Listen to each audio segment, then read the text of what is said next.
এই যে আয়না ঘরের নাম এখন শুধু শুনছি, আগেও বলতে পারতাম কিন্তু আমার বলতে দেয়নি। আমিও মাটির নিচে ছিলাম, গুম হয়েছিলেন এই যে আপনাদের এলাকার সন্তান। কত মানুষ গুম হয়েছিল এই দেশে। অনেকে বলেছে কি করেছে যে তাদের এত কিছু বলা লাগবে, গালি দেওয়া লাগবে। বাংলাদেশে যদি জালেমেরা কিচ্ছু না করে থাকে, ওদের শাস্তি দেওয়ার জন্য, বরদোয়া করার জন্য আয়না ঘরে যথেষ্ট।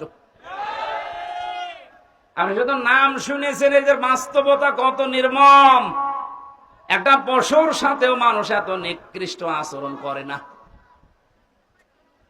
আমার সাথে যে মাওলানা ছিল মুফতি ফখরুল ইসলাম, উনি বলছিলেন আমাকে নিয়ে প্রথমে আমার এই হাঁটুর ভেতর দিয়ে হাত দিয়ে হ্যান্ডকাপ দিয়ে 24 ঘন্টা বেঁধে রাখতো একটা তারের সাথে।